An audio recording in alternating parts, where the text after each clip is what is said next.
over the next few weeks, we're going to turn this into these,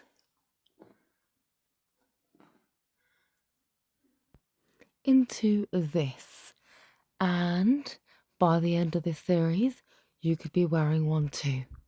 So this is going to be a full step-by-step series on how I'm designing and building this Irish crochet cardigan.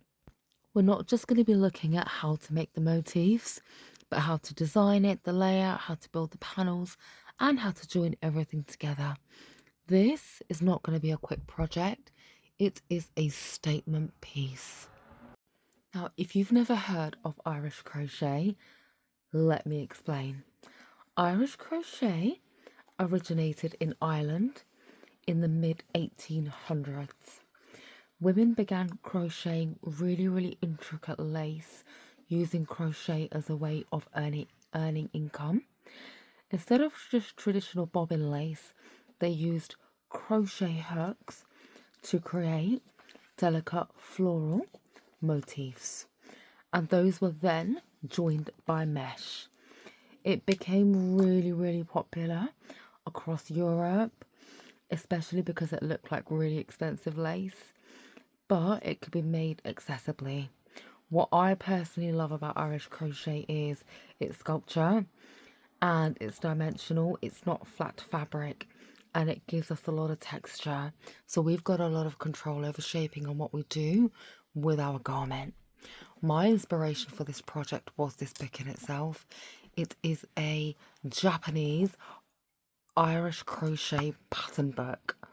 Yes, it is written in, I believe it's Mandarin, but it's got very specific patterns of motifs to follow. Let's chat about the materials. I've used a 3.5mm crochet hook to make the motifs. You are going to need a darning needle to stitch the motifs together. Of course, you're going to need a pair of scissors. You are going to need these pins to pin into a surface that is appropriate. I've used my mattress throughout this video and I've always used my mattress. Lord knows what state it is in, but you could grab a gym mat. You could use a large cushion as well to pin into. You are going to need some paper should you wish to make a template.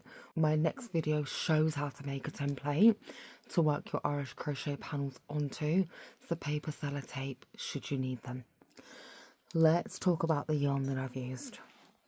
Now, I often get a lot of questions about the yarn that I use for my crochet projects. I am a crochet cheapskate. I love to crochet. However, yarn is far too expensive. So what I do is I buy machine yarn in bulk. I buy machine yarn in bulk and I place about 6 to 8 of these strands together to create balls of yarn. So this is a lighter shade that I've used. This is the darker shade that I've used.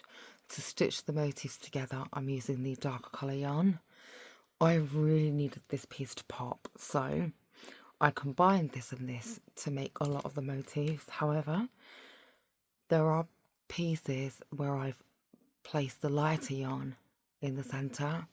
I've placed the lighter yarn again on the outside to make the braid, and then I've got the darker yarn on the outside. So grab whichever yarn you feel is going to be appropriate. You can use cotton, bamboo, blended yarn.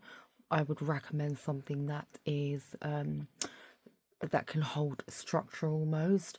Irish crochet works best when your pieces can hold their shape. For this particular project, I've literally gotten, it's basically thread. I've combined 6 threads together to make this entire piece. So here is my finished piece of art. I'm going to talk you through the motifs just a little bit because I'm not showing you how to make the motifs in this series because I've got a dedicated playlist for you to make the motifs. Firstly, I've used this really large beautiful flower. I've put 2 on the back and I've put 2 in the front. The second one is up there, and if I give you just a zoom out, can you see how beautiful those 2 look? Because they really stand out. The second motif that I was really keen on is this spiral motif. I've used these throughout the piece, and I mean, these are 3D, so they speak for themselves. Next, I've used a lot of flowers, as you can see here. The flowers, of course, they've got a different coloured centre because I wanted them to pop. I've used these the most in this cardigan, and I've used this lovely 3D flower. I've used quite a few of these throughout the piece again. I've got different variations of flowers, like this one here.